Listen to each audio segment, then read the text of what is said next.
Bismillahirrahmanirrahim. Assalamualaikum warahmatullahi wabarakatuh. Al-Fatihah. A'udzu billahi minasy syaithanir rajim. Bismillahirrahmanirrahim. Alhamdulillahi rabbil alamin. Ar-Rahmanir Rahim. Maliki yaumiddin. Iyyaka na'budu wa iyyaka nasta'in. Ihdinas siratal mustaqim. Siratal ladzina an'amta 'alaihim ghairil maghdubi 'alaihim waladdallin.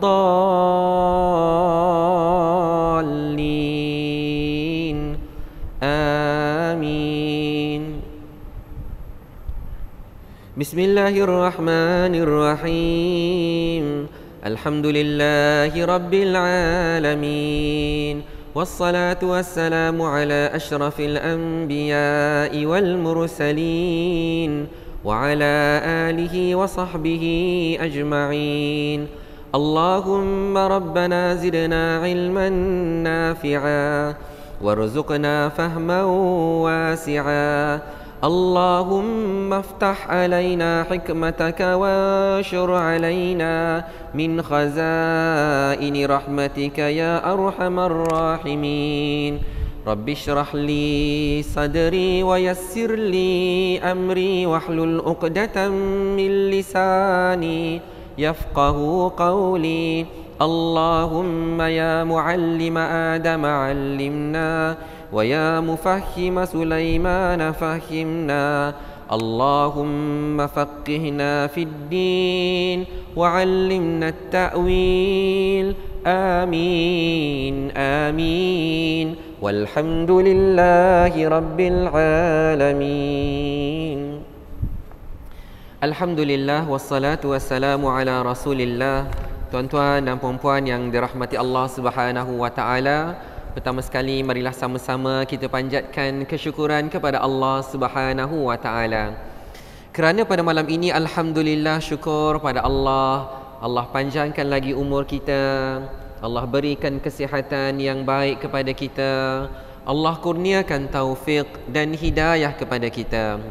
Bahkan Allah bukakan hati kita dan Allah lapangkan masa kita hingga sama-sama dapat kita datang ke rumah Allah Subhanahu wa taala pada malam ini. Alhamdulillah, walaupun pada petang tadi hujan yang sangat lebat, alhamdulillah Allah selamatkan kita, Allah bawakan kita ke rumah Allah Subhanahu wa taala juga pada malam ini.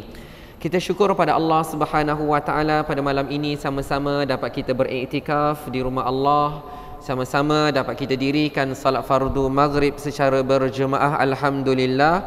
Dan syukur pada Allah Subhanahu wa taala kerana pada malam ni sama-sama dapat kita teruskan lagi pengajian hadis daripada kitab Hadis 40 karangan Al-Imam An-Nawawi rahimahullahu taala. Baik, pada malam ini insya-Allah tuan-tuan dan puan-puan yang dirahmati Allah, kita bicarakan serba sedikit tentang Al-Imam An-Nawawi rahimahullahu ta'ala dan juga anak murid Al-Imam An-Nawawi Al-Syeikh Alauddin Ibn Al-Attar rahimahumullahu ta'ala. Kenapa ada dua watak tuan-tuan dan puan-puan dirahmati Allah? Kerana yang menghimpunkan hadis 40 ataupun hadis 42 itu Al-Imam An-Nawawi rahimahullahu ta'ala, maka sudah tentulah kita harus mengenali beliau. Manakala Syekh Alauddin Ibn Al-Attar rahimahullahu ta'ala merupakan anak murid, bahkan anak murid kanan, bahkan dikenali sebagai Imam An-Nawawi Junior, ataupun dikatakan juga sebagai Mukhtasar An-Nawawi, ringkasan kepada Al-Imam An-Nawawi rahimahullahu ta'ala, kerana begitu rapatnya Al-Syeikh Ibn Al-Attar dengan Al-Imam An-Nawawi rahimahullahu ta'ala. Jadi pada malam ini insya-Allah kita bicarakan tentang dua orang tokoh ini. Mudah-mudahan kita semakin mengenali mereka dan semakin kita menghayati apa yang dikarang oleh mereka. Jadi kesimpulannya, kitab yang berada di sisi kita merupakan sumbangan daripada kedua-dua tokoh tersebut. Yang mengumpulkan hadisnya Al-Imam Nawawi, yang mensyarahkannya Asy-Syaikh Ibnul Attar rahimahumullahu taala. Jadi sekurang-kurangnya kita berkenalan dah dengan mereka berdua. Baik, sebagaimana kita telah pelajari dalam kitab At-Tibyan fi Adab Hamalatil Quran yang juga merupakan karangan Al-Imam Nawawi, kita ulang semulalah di antara biodata tentang Al-Imam Nawawi. Al-Imam Nawawi dikenali sebagai Abu Zakaria, ya. Panggilan kepada Al-Imam Nawawi adalah Abu Zakaria. Nama Al-Imam Nawawi itu sendiri adalah Yahya bin Sharaf. Yahya bin Sharaf. Jadi kalau orang tanya kepada kita, siapa nama Al-Imam Nawawi? Namanya Yahya. Ayahnya Sharaf. Yahya bin Sharaf bin Murri bin Hasan bin Husain bin Muhammad bin Jumu'ah bin Hizam Al-Hizami An-Nawawi. Bila disebut Al-Imam Nawawi, kenapa? Kerana dinisbahkan kepada tempat kelahiran ataupun tempat tinggalnya Al-Imam Nawawi. Jadi tuan-tuan dan puan-puan dirahmati Allah Subhanahu wa taala, ada dua sebutan. Sama ada seseorang itu menyebut Al-Imam Nawawi, waw itu diletakkan alif, Al-Imam Nawawi, ataupun Al-Imam Nawawi tanpa ada alif. Kedua-duanya adalah sebutan yang sahih. Dua-duanya betul, ya. Jadi kadang-kadang kita belajar dengan ustaz ni kata Al-Imam Nawawi. Ada yang menyebut Al-Imam Nawawi. Kedua-duanya sahih dan boleh disebut begitu. Beliau merupakan salah seorang daripada tokoh ulama besar dalam mazhab Asy-Syafi'i. Beliau dilahirkan pada Muharram tahun 631 Hijrah. Jadi orang yang lahir pada tahun 600 tu dikira pada kurun yang ke-7. Beliau dilahirkan di Nawa, ya, di perkampungan yang bernama Nawa, iaitu sebuah kampung di daerah Damaskus, ya, di Syria. Beliau dididik oleh ayahnya yang terkenal dengan kesolehan dan ketakwaannya. Beliau mula belajar di Katatib, tempat belajar membaca dan menulis untuk kanak-kanak, dan hafaz Al-Quran sebelum menginjak usia baligh. Imam An-Nawawi rahimahullahu ta'ala meninggal dunia pada tanggal 24 Rajab 676 Hijrah pada usia 45 tahun. Dan sebagaimana disebutkan oleh para ulama bahawa dia meninggal dunia dalam usia yang masih muda, ya, 45 tahun sahaja. Bahkan kita akan belajari lepas ini insya-Allah bahawa Al-Imam Nawawi dalam banyak-banyak karangan beliau, insya-Allah kita sebutkan satu persatu selepas ini, dia habiskan dalam masa 15 tahun saja. Masya-Allah.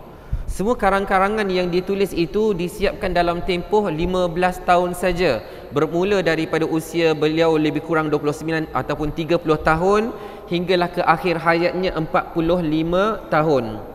Nak menggambarkan dalam 15 tahun itu, tuan-tuan dan puan-puan dirahmati Allah, begitu banyak karangan beliau, begitu banyak sumbangan beliau terhadap ilmu, dan hingga pada hari ini kitab-kitab beliau masih lagi dimanfaatkan. Jadi bila mana kita bicarakan tentang usia muda Al-Imam Nawawi rahimahullahu ta'ala, bolehlah kita sebutkan tentang 3 perkara. Kalau kita nak cerita, Masya Allah, keilmuan Al-Imam Nawawi itu terzahir sejak dia masih kecil lagi. Jadi ada 3 kisah lah, 3 perkara ataupun 3 kisah yang harus kita tahu tentang Al-Imam Nawawi rahimahullahu ta'ala. Yang pertama, tuan-tuan dan puan-puan yang dirahmati Allah, pada usia muda lagi, pada usia kanak-kanak lagi, 6 tahun, 7 tahun lagi, dia telah mula mempelajari Al-Quran dan mula menghafal Al-Quran, ya, kerana menjadi tradisi ulama-ulama yang terdahulu, sebelum mereka mempelajari ilmu-ilmu yang lain, mereka akan menghafal Al-Quran terlebih dahulu. Seperti Al-Imam Syafi'i rahimahullahu ta'ala menghafal Al-Quran pada usia 7 tahun, muda lagi dah menghafal Al-Quran. Jadi kita boleh gambarkan betapa Al-Quran yang dihafal ketika muda itu diberkati oleh Allah Subhanahu wa ta'ala, menjadi satu ilmu teras yang kuat dalam diri Al-Imam Nawawi. Jadi itu yang pertama. Beliau menghafal Al-Quran sejak muda lagi, sejak kanak-kanak lagi. Yang kedua, tuan-tuan dan puan-puan dirahmati Allah, ada kisah yang disebutkan oleh ayahnya Syaraf, ya. Ayahnya Syaraf mencerita kepada siapa? Cerita kepada Al-Imam Ibnul Attar rahimahullahu ta'ala, ya. Ayahnya Syaraf menceritakan kepada anak murid Al-Imam An-Nawawi tentang apa yang berlaku ketika Al-Imam An-Nawawi berumur 7 tahun. Ketika Al-Imam An-Nawawi berusia 7 tahun, dalam bulan Ramadan pada tanggal 27, ya, 27 Ramadan, pada malam itu Al-Imam An-Nawawi dia terjaga di tengah-tengah malam. Ya, dia terjaga di tengah-tengah malam. Lalu tuan-tuan dan puan-puan dirahmati Allah, bila dia terjaga, dia nampak cahaya yang sangat-sangat terang dalam rumah dia. Sangat-sangat terang. Lalu dia kejutkan ibu dan ayahnya. Ya, lalu dia katakan bahawa ada cahaya yang sangat terang. Lalu ibu dan ayahnya tak nampak apa-apa pun. Cuma oleh kerana ayahnya juga orang yang bertakwa, orangnya yang saleh, maka dia menyangka bahawa malam itu adalah Lailatul Qadar yang Allah Subhanahu wa taala bukakan kepada orang-orang yang Allah Subhanahu wa taala mahukan, ya. Lailatul Qadar itu boleh terjadi, ya, dalam bulan Ramadan itu pada bila-bila, pada 10 malam yang terakhir. Ada orang yang dapat merasainya dan ada orang yang tak rasa apa-apa pun, ya. Dia hanya beribadah saja pada Allah Subhanahu wa taala. Jadi tuan-tuan dan puan-puan yang dirahmati Allah Subhanahu wa taala, itu merupakan satu perkara yang diceritakan oleh ayahnya sendiri kepada Syekh Ibnul Attar rahimahullahu taala. Jadi dia pun berdoa, dia pun berharap kepada Allah Subhanahu wa taala bahawa anaknya Al-Imam An-Nawawi, Yahya bin Syaraf ini menjadi seorang yang diberkati oleh Allah Subhanahu wa taala, ya. Jadi dua kisahnya. Pertama, dia hafal Al-Quran daripada kecil lagi, daripada muda lagi. Bahkan yang kedua, dia bermimpi, dia terjaga pada malam yang dijangka Lailatul Qadar dan dia mendapati cahaya yang sangat terang. Manakala kisah yang ketiga adalah apabila dia berusia 10 tahun. Macam yang disebutkan di dalam kitab ini, ketika berumur 10 tahun, Syekh Yasin bin Yusuf Az-Zarkashi rahimahullahu taala menceritakan tentang Imam An-Nawawi. Macam mana Imam An-Nawawi? Ya, macam mana Al-Imam An-Nawawi ketika dia dipaksa bermain oleh teman-temannya. Ni lain sekali tuan-tuan dan puan-puan dirahmati Allah. Kanak-kanak memang suka bermain kan. Tapi Al-Imam An-Nawawi, dikala kanak-kanak yang lain bermain, dia sibuk membaca. Bahkan apabila kanak-kanak yang lain ajak dia tak nak, dia nangis. Dia tak nak main, dia nak membaca saja. Masya-Allah. Jadi tuan-tuan dan puan-puan dirahmati Allah Subhanahu wa taala, bila mana Syekh Yasin diperhatikan, ni luar biasa ni, ya, jarang kanak-kanak seperti ini, maka dia pun berjumpa dengan ayah kepada Al-Imam An-Nawawi, iaitu Syaraf. Lalu dia berkata, anak ini akan menjadi anak yang pintar, anak yang pandai, ya, dan anak yang sangat zuhud pada zamannya, dan mampu memberikan manfaat yang besar kepada umat Islam, ya. Ayahnya tu peranjatlah, kata kenapa kata macam tu kan. Ya, adakah kamu ni tekang tilik ke? Kamu boleh tahu, kamu boleh ramal masa depan ke? Tak. Katanya aku lihat apa yang ada pada dirinya, sikap yang ada pada dirinya. Jadi tuan-tuan dan puan-puan yang dirahmati Allah Subhanahu wa taala, itulah 3 kisah yang ada pada diri Al-Imam An-Nawawi ketika dia masih muda. Yang remaja nanti kita ceritakan kemudian. Saya cuma nak ambil masa sikit saja tuan-tuan dan puan-puan dirahmati Allah.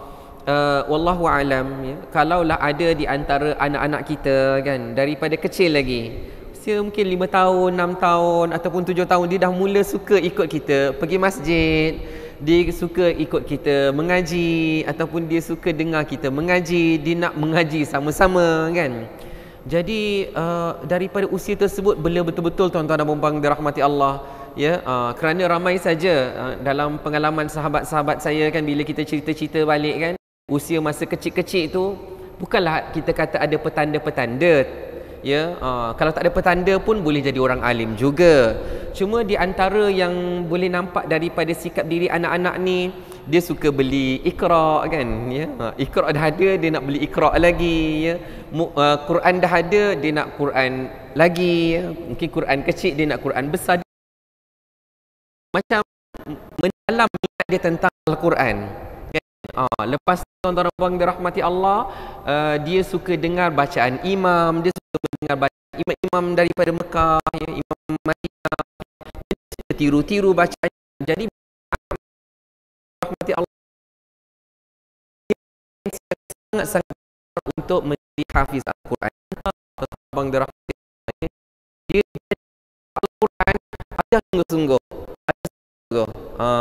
Kan. Jadi tuan-tuan bang dirahmati Allah, janganlah pula bila mana ada anak-anak kita dia minat. Saya suka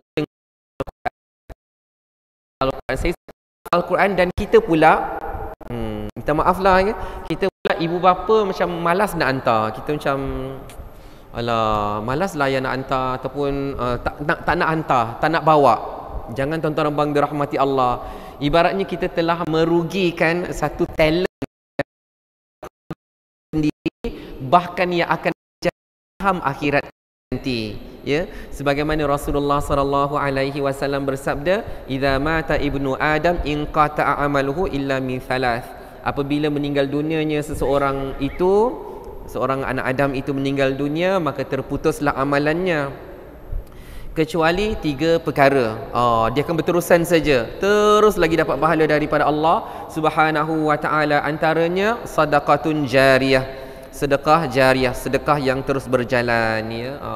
Terus berjalan, antaranya seperti membina masjid, ya, membina sekolah tahfiz, ya, menaja pelajar-pelajar tahfiz, kan. Jadi contoh tuan-tuan bang dirahmati Allah, mungkin kita dah tak ada anak-anak lagi, anak-anak kita semua dah besar-besar, kan.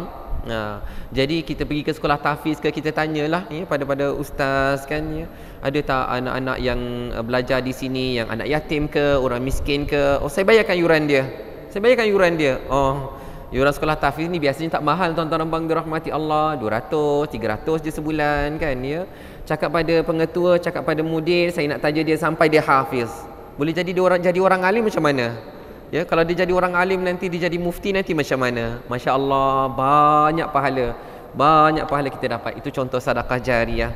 Ataupun ilmun yuntafa'u bih, ilmu yang bermanfaat. Ya, kita sampaikan ilmu. Sebab tu tuan-tuan abang dirahmati Allah, setiap kali kita datang majlis ilmu, sekurang-kurangnya kita sampai satu ilmu pun tak apa.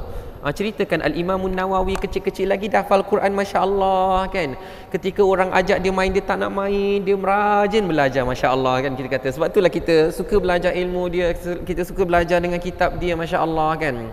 Tuan-tuan abang dirahmati Allah, mungkin hari itu kita dah belajar kitab At-Tibyan, kemudian kita belajar hadis 40, di tempat lain kita belajar Riyadhus Salihin, di masjid ni pun ada yang mengajar kitab Riyadhus Salihin, kemudian kita belajar di tempat lain, kita belajar kitab Al-Azkar, semua karangan Al-Imamun Nawawi rahimahullahu ta'ala. Sekurang-kurangnya kalau kita tahu, kita ambil ilmu daripada dia, at least kita tahulah tentang latar belakang dia masa dia kecil macam mana hebat, Masya Allah. Baik. Kemudian wawaladun salihun yad'ulah, anak salih yang mendoakannya, ya. Jadi tuan-tuan bang dirahmati Allah, itulah yang kita nak katakan tadi. Kalau ada talent daripada anak-anak kita, ada talent ke, tak ada talent ke, memang tanggungjawab kita untuk membesarkan mereka, cintakan Al-Quran, hafal Al-Quran, ya. Mana-mana yang lambat tu tak apa, kita masih ada lagi keturunan, insya-Allah ada zuriat-zuriat, ada cucu-cucu dan sebagainya, kita hantar mereka hafal Al-Quran. Baik. Manakala apabila Al-Imamun Nawawi beranjak usianya 18 tahun, maka dia telah mula rihlah. Rihlah tu maksudnya dia mula berjalan fi talabil ilm, untuk dia menuntut ilmu, dia cari ilmu. Jadi bila mana dia pergi ke Dimashq, dia bermusafir daripada negeri dia pergi ke Damaskus, maka dia menetap di Madrasah Ar-Rawahiyah. Ya, dia menetap di situ, ya, ketika umur dia 18 tahun. Bahkan tuan-tuan dan puan dirahmati Allah, dia menetap di situ sampailah dia meninggal dunia. Jadi tuan-tuan dan puan dirahmati Allah, sebab tu dikatakan riwayat hidup Al-Imamun Nawawi ni dia simple saja, dia ringkas saja. Dia belajar di situ, dia belajar 6 tahun yang sungguh-sungguh. Dia belajar 6 tahun tuan-tuan dan puan dirahmati Allah, yang betul-betul hebat, betul-betul sungguh-sungguh dia belajar. ya, dalam tempoh 6 tahun, kemudian dia terus memberi sumbangan pula, ya, dia sambil belajar kemudian dia mengajarkan ilmu. Baik, dalam tempoh 6 tahun tu tuan-tuan dan puan-puan dirahmati Allah, macam mana life dia, macam mana cara dia menuntut ilmu, ya. Dia belajar sehari itu ada 12 halaqah ilmu, 12 kelas, ya. Kalaulah kita gambarkan 12 kelas, satu kelas tu kira-kira 1 jam. 1 jam. Maksudnya dia telah habiskan 12 jam sehari untuk belajar saja. Masya-Allah. Sebab tu dikatakan tuan-tuan dan puan dirahmati Allah, pada zaman terdahulu kan, orang mula kelas belajar ini start daripada lepas subuh terus belajar. Sebenarnya tuan-tuan dan puan dirahmati Allah, hari ini pun ada juga sekolah-sekolah tahfiz Al-Quran yang ada di negara kita pun sama. Mereka dah mula kelas sebelum subuh lagi. Lepas subuh tu terus masuk dalam kelas, terus menghafal Al-Quran kalau sekarang lah kan. Jadi tuan-tuan dan puan dirahmati Allah, bayangkan 12 halaqah itu bermula daripada lepas subuh lagi. Sebab itu dikatakan bahawa Al-Imam Nawawi dia tak sarapan, ya, dia tak sarapan, bahkan dia makan 1 kali saja sehari. Bila dia dah habis 12 halaqah tu, dah malam, baru dia akan makan. Jadi nak katakan tuan-tuan dan puan dirahmati Allah, betapa dia fokus, dia tumpukan betul-betul dalam menuntut ilmu Allah Subhanahu wa taala. Jadi sebab itu tuan-tuan dan puan dirahmati Allah, kita pesan pada anak-anak kita, ya, waktu belajar ni memang kena belajar sungguh-sungguh, ya. Tinggal lagi bila mana kita dah belajar sungguh-sungguh dalam tempoh ilmu tu, tempoh menuntut ilmu tu, belajar sungguh-sungguh, waktu tu lepas kita dah habis belajar, kita boleh mula menyampaikan, ya. Tapi kalau kita waktu belajar kita tak belajar sungguh-sungguh, maka waktu kita dah mula sampai tahap untuk menyampaikan, kita tak boleh nak sampaikan, ya. Kita rasa ragu-ragu dengan ilmu yang kita miliki, walaupun kita hafal hadis, kita hafal Al-Quran, tapi masih ragu-ragu lagi untuk menyampaikannya. Sebab itu tuan-tuan dan puan dirahmati Allah, Al-Imam Nawawi dia belajar sungguh-sungguh, dia belajar pelbagai jenis ilmu sehinggalah dia menguasai ilmu-ilmu tersebut, ya. Dikatakan tuan-tuan dan puan dirahmati Allah Subhanahu wa taala, bila dia dah habis selesai 12 halaqah, kalau kita nak anggarkan 12 jam dia dah belajar, itu dah separuh daripada 1 hari kan. Kemudian bila balik malamnya, maka dia pun akan makan, ya, dengan makanan yang sedikit saja, kemudian dia mula murajaah, ya, dia murajaah ilmu yang dia tulis, dia akan menulis balik apa yang dia pelajari. Kemudian bila sampai di tengah-tengah malam pula, dia akan qiyamul lail, dia akan tahajud pula. Masya-Allah, ya. Luar biasa tuan-tuan dan puan dirahmati Allah Subhanahu wa taala. Ilmu hayat dia tu ilmu ibadah kepada Allah Subhanahu wa taala. Disebutkan dalam tempoh 2 tahun yang terakhir dia belajar, dia tak tidur secara baring. Dia tak tidur di atas, ya, maksudnya di atas, di bawah tu lah, ya, sama atas tilam ke, dia tak tidur baring dalam tempoh 2 tahun yang terakhir tu. Kerana apa? Dia tiap malam dia akan fokus untuk belajar dan dia akan menulis ilmu, menulis, ya. Dan bila sampai satu waktu yang dia ngantuk, dia akan tertidur. Dia akan tertidur lah, dia tidur tu sambil duduk, kan dekat meja dia. Kemudian bila dia dah cukup tidur tu, kan berapa lama kita boleh tidur tuan-tuan dan puan dirahmati Allah, kalau tidur duduk ni dia terjaga balik, maka dia akan berwuduk, dia akan teruskan qiyamul lail dan terus belajar macam tu.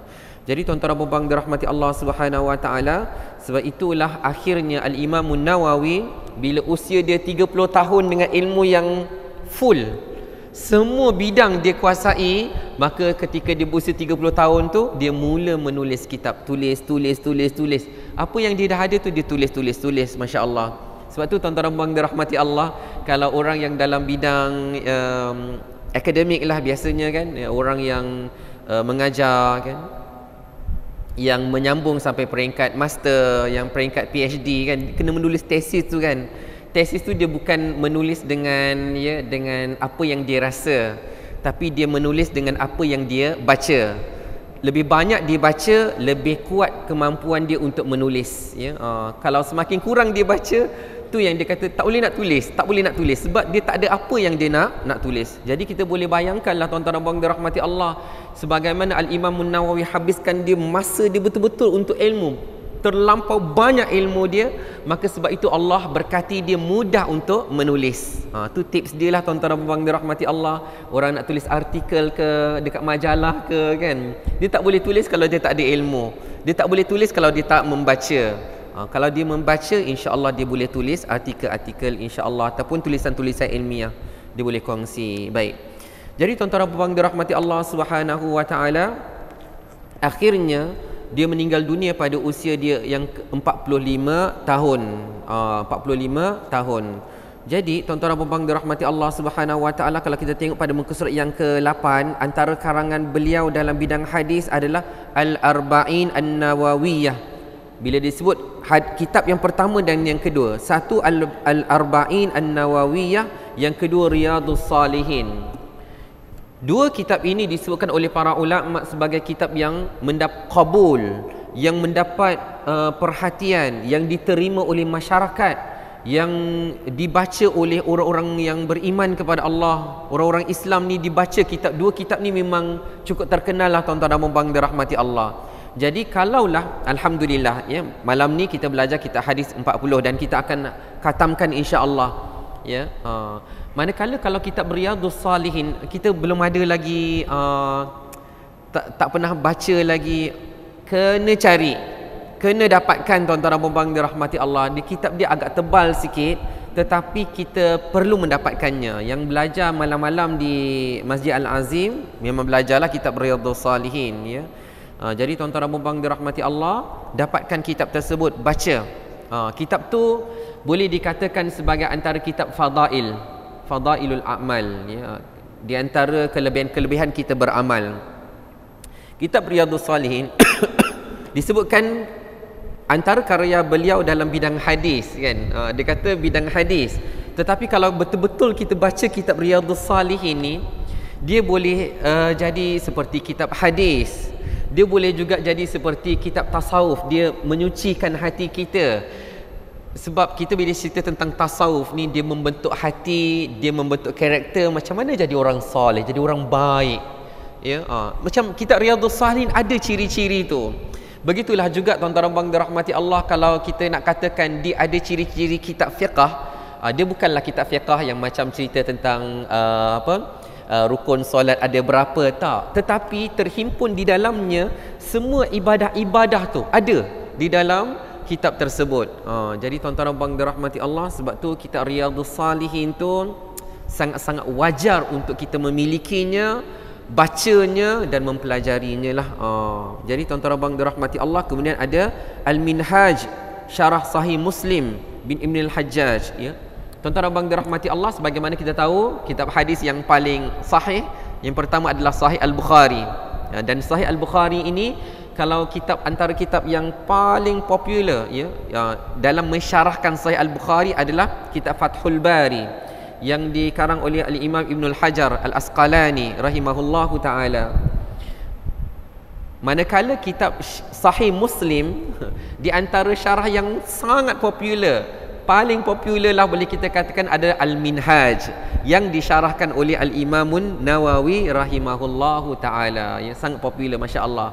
Bila kita sebut tentang syarah Sahih Muslim ni, banyak syarah-syarahnya, tapi masya-Allah dalam banyak-banyak syarah Allah Subhanahu wa taala berkati kita Al-Minhaj karangan Al-Imamun Nawawi rahimahullahu taala, yang selalu menjadi rujukan para pelajar dalam bidang hadis ya. Bahkan yang bukan dalam bidang hadis pun mereka akan beli juga kitab Al-Minhaj dalam mensyarahkan Sahih Muslim.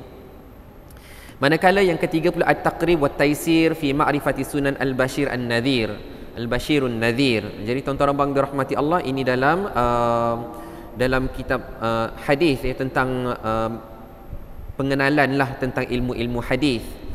Manakala dalam bidang fiqh pula, dia kata dia pakar dalam bidang hadis, pakar juga dalam bidang fiqh. Kitab Minhajut Talibin, Rawdatut Talibin, Al-Majmu' ya, Syarhul Muhadzab ya, kitab Al-Majmu' yang selalu menjadi rujukan dalam mazhab Syafi'i ya.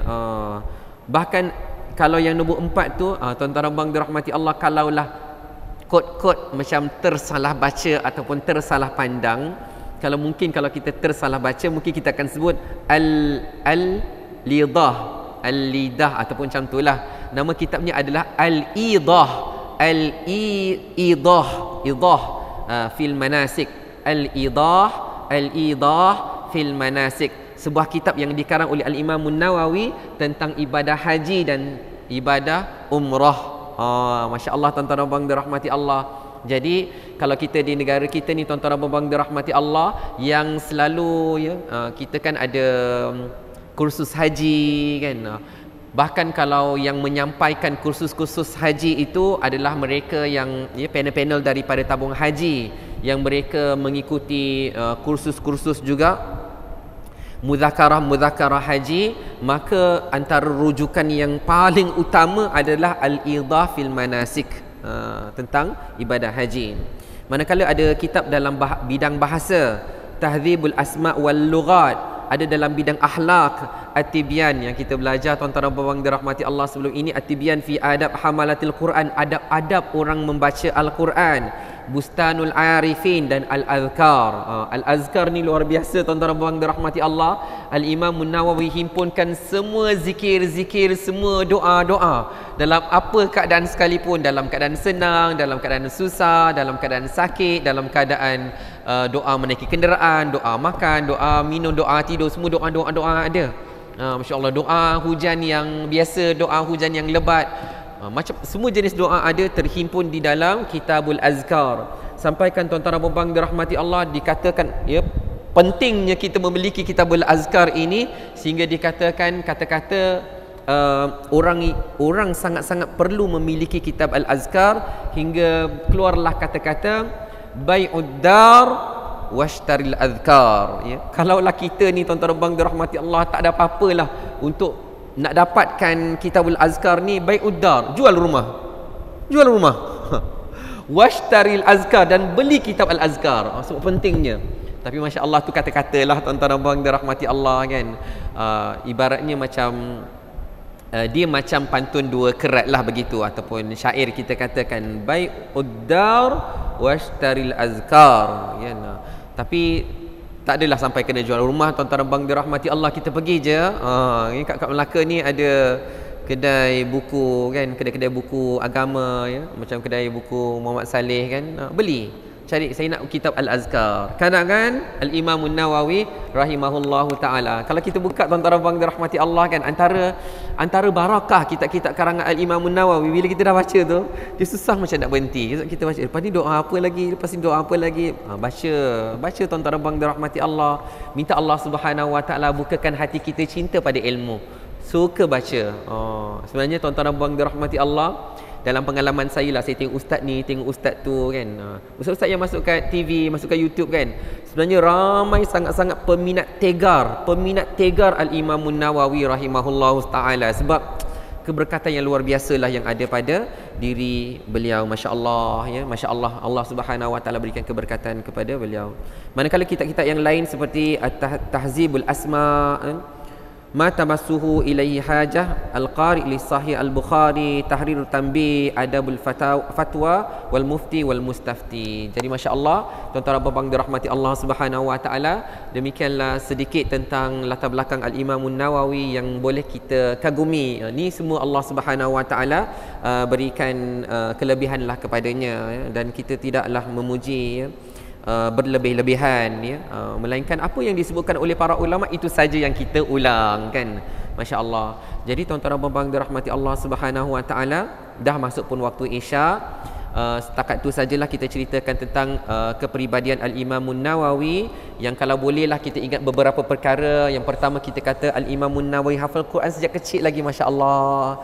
Kemudian apabila diajak bermain, tak nak main kan. Luar biasa anak ni, dia nak baca, dia nak membaca ilmu, dia nak membaca Al-Quran Kemudian yang ketiga, tuan-tuan dan puan dirahmati Allah, pada usia 7 tahun dia pernahlah melihat, dia terjaga pada malam yang ke-27 Ramadan, dan dia melihat cahaya yang sangat terang di dalam rumahnya, dan boleh jadi saja itu tanda-tanda Lailatul Qadar pada malam tersebut. Adapun pada usia dia 18 tahun, dia rehlah, dia pergi ke Damaskus, dia menuntut ilmu. Dan dia telah menunjukkan bahawa tempoh 6 tahun, betul-betul 6 tahun tu dia gunakan betul-betul 12 halaqah, 12 kelas dia hadiri pada setiap hari dan secara istiqamah dia belajar sungguh-sungguh, maka itulah di antara yang kita boleh ambil iktibar. Kalau kita nak diberkati oleh Allah Subhanahu Wa Taala, juga kena belajar sungguh-sungguh. Mudah-mudahan diberkati Allah Subhanahu Wa Taala. Yang baik itu datang daripada Allah Subhanahu Wa Taala, yang salah, yang silap daripada kelemahan diri saya sendiri, saya mohon ampun daripada Allah, dan saya mohon kemaafan daripada tuan-tuan dan puan-puan yang dirahmati Allah. Terima kasih pada semua yang hadir pada malam ini. Terima kasih kepada semua yang menonton. Dan insya-Allah kita sambung tentang Asy-Syaikh Ibn Al-Attar rahimahullahu taala, anak murid kanan Al-Imam An-Nawawi, pada minggu yang akan datang. Dan kalau kesempatan kita terus masuk pada hadis yang pertama, insya-Allah kita akhiri kuliah kita dengan tasbih kafarah dan suratul Asr. Bismillahirrahmanirrahim. Wal 'asr innal insana lafi khusr illa alladhina amanu wa 'amilus salihat wa tawasaw bil haqqi wa tawasaw bis sabr. Subhanakallahumma wa bihamdika asyhadu an la ilaha illa anta astaghfiruka wa atubu ilaik. Bismillahirrahmanirrahim. Alhamdulillahi rabbil alamin, wassalatu wassalamu ala asyrafil anbiya'i wal mursalin wa ala alihi wa sahbihi ajma'in. Allahumma inna nas'aluka ilman nafi'a wa rizqan tayyiba wa amalan mutaqabbala. Rabbana atina min ladunka rahmatan wa hayyi' lana min amrina rashada. Rabbana atina fid dunya hasanah wa fil akhirati hasanatan wa qina adzaban nar. Wa sallallahu ala sayyidina Muhammadin wa ala alihi wa sahbihi wa sallam. Walhamdulillahi rabbil alamin. Wa barakallahu fikum. Wassalamu alaikum warahmatullahi wabarakatuh.